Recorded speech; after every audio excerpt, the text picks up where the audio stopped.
আমার কলকাতা নিউজ, কথা হবে সামনাসামনি।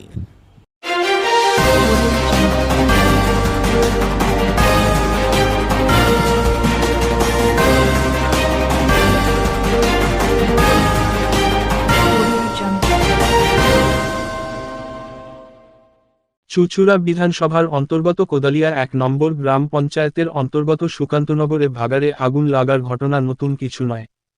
আজ দুপুরে সেই ভাগাড়ে হঠাৎই আগুন ও চারিদিকে ধোঁয়া ঢেকে যায় এলাকা। স্থানীয় মানুষজন সহ এলাকার মানুষরা বাড়ির ছাদ থেকে জল দিয়ে সাময়িকভাবে আগুন নেভানোর চেষ্টা করলেও পরে দমকলের একটি ইঞ্জিন এসে ওই আগুন নেভানোর প্রচেষ্টা করতে শুরু করে। বারবার এলাকার মানুষজন হুগলি চুঁচুড়া পৌরসভার দ্বারস্থ হয়ে বিষয়টি অবগত করলেও আজও অবধি কোনোরকম সুরাহা হয়নি বলে এলাকার মানুষদের দাবি। এই বিষয় নিয়ে এলাকার মানুষ যথেষ্ট উদ্বেগ প্রকাশ করেছে। এলাকার মানুষদের অভিযোগ, এখন প্রত্যেকটা বাড়িতে গ্যাস সিলিন্ডার আর দুদিন অন্তরই বিভিন্নভাবে এই ভাগাড় থেকে আগুন লেগে যায়। যে কোন সময় কোন বড়সড় দুর্ঘটনা ঘটে যেতে পারে। তারা চায় অবিলম্বে ভাগাড়ের পাঁচিল উঁচু করে দেওয়া হোক অথবা বিকল্প কোনো ব্যবস্থা গ্রহণ করুক পৌরসভা।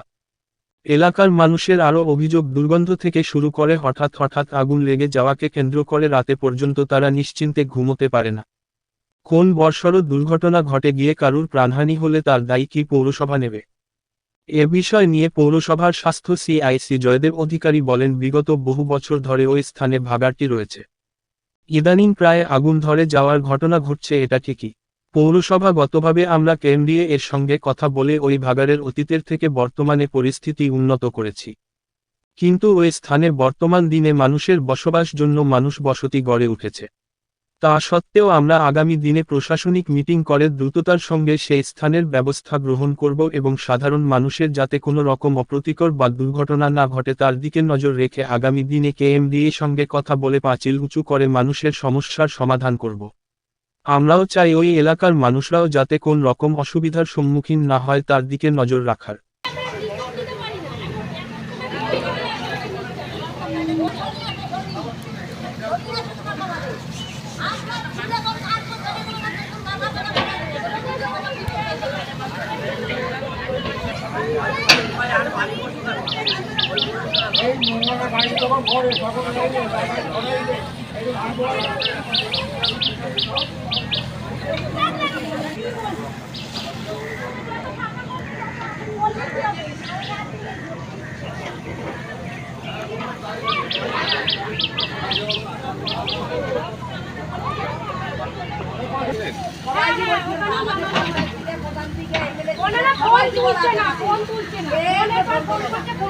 এখানে এই যে আগুন, এটা কোনো নতুন না, দুদিন পর পর এই অবস্থা, দুদিন পর পর এই যে দমকল দুপুর 1টা থেকে আগুন নেভাচ্ছে, এখনো অবধি নেবে নাই আগুন।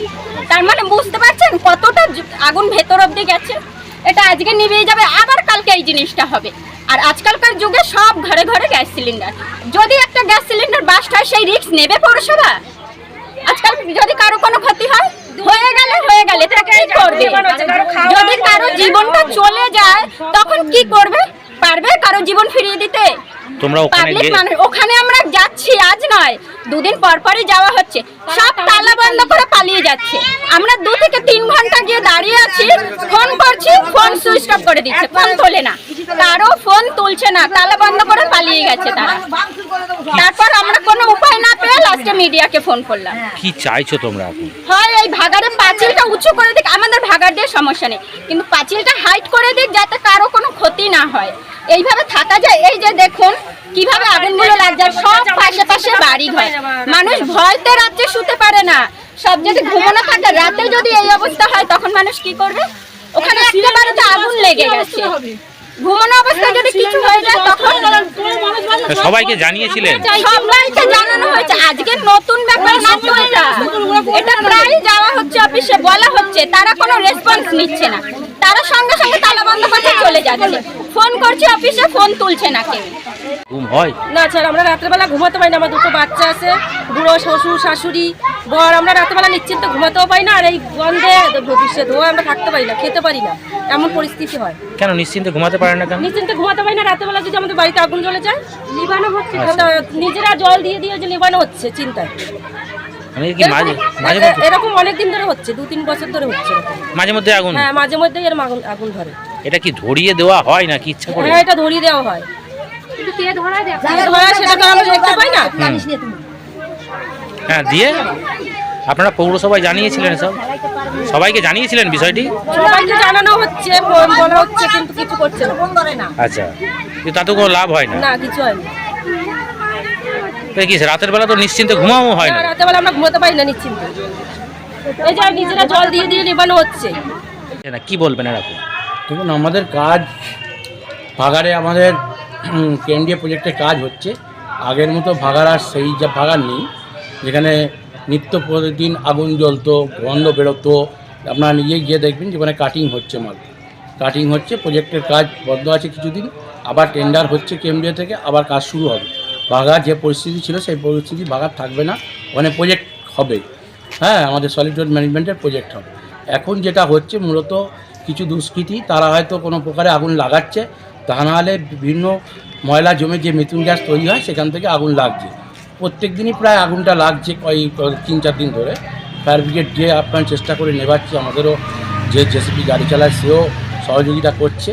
কিন্তু দেখুন, ভাগাড় তো দীর্ঘদিনের, প্রায় 70-80 বছরের ভাগাড়। সেখানে তো ভাগাড় প্রথম থেকেই ছিল। মানুষের জনসমাগম আস্তে আস্তে বাড়ছে, জায়গার অভাব বলেছে, যেখানে পাচ্ছে জায়গা সস্তায় জমি কিনছে, বাসস্থান করছে। কিন্তু তাদের যারা বসবাস করছে তাদের এটাও বোঝা উচিত যে আমাদের শহরের ময়লাটা ওখানে পড়ে, ওটা আমরা কোথায় ফেলবো? ভাগাড়েই তো ফেলবো। তো সেই জন্য উপায় কিছু নেই, আমরা একটা বড় কিছু প্রশাসনের সঙ্গে মিটিং করে যাতে আগুনটা নিভলে তড়িঘড়ি নেবার জন্য যায়, তার জন্য আমরা একটা প্রচেষ্টা করছি। আমরা আজকে ফায়ার ব্রিগেডের সঙ্গে কথা হয়েছে, আমরা এসডিও ম্যাডামের সঙ্গে কথা বলবো। এর একটা পাকা ব্যবস্থা আমাদের করতে হবে, যেন যারা আছে ওখানে তাদেরও শ্বাসকষ্টের ব্যাপারটা দেখতে হবে। সব মানুষই সমান, আমরা যেমন ওনারাও সমান, সকলকে গুরুত্ব দিয়ে আমরা ব্যাপারটা দেখছি কী করে। না, ওদের ভাগার সমস্যা নয়, ওরা বলছে ভাগার থাকুক, কিন্তু পাঁচিলটা বড় করে দিক যাতে আগুন লাগলে বাইরের দিকটাই না আসে। হ্যাঁ, আমাদের টোটাল বাউন্ডারি বড় হবে এবং কাঁটাতার দিয়ে ঘেরা হবে, বাউন্ডারি হাইট বাড়ানো হবে। আমাদের প্রজেক্টের কাজ খুব শীঘ্রই শুরু হবে। যতক্ষণ না আমরা টোটাল ভাগাড়টাকে ক্লিন করতে পারছি, পরিষ্কার করতে পারছি, ততক্ষণ আমাদের প্রজেক্টের কাজ শুরু হবে না। কেন আমাদের অলরেডি আমাদের সরকার টেন্ডার পদ্ধতিতে চলে গেছে। আপনারা জানেন যে চন্দননগরে আমাদের পচনশীল অপচনশীলটা হবে, আর এখানে প্লাস্টিক প্রজেক্টটা হবে। তখন অলরেডি ভাগাড়কে আর চেনা যাবে না, সেই রূপ ভাগাড় থাকবে না। হয়তো এখন সাময়িক কিছু অসুবিধা হচ্ছে, একটা বড় জিনিস তৈরি করতে গেলে একটু সাময়িক বাধাপ্রাপ্তি আসে, কিন্তু আগামী দিনে একটা সুন্দর পরিবেশেই তৈরি হবে। আমার কলকাতা নিউজ, কথা হবে সামনাসামনি।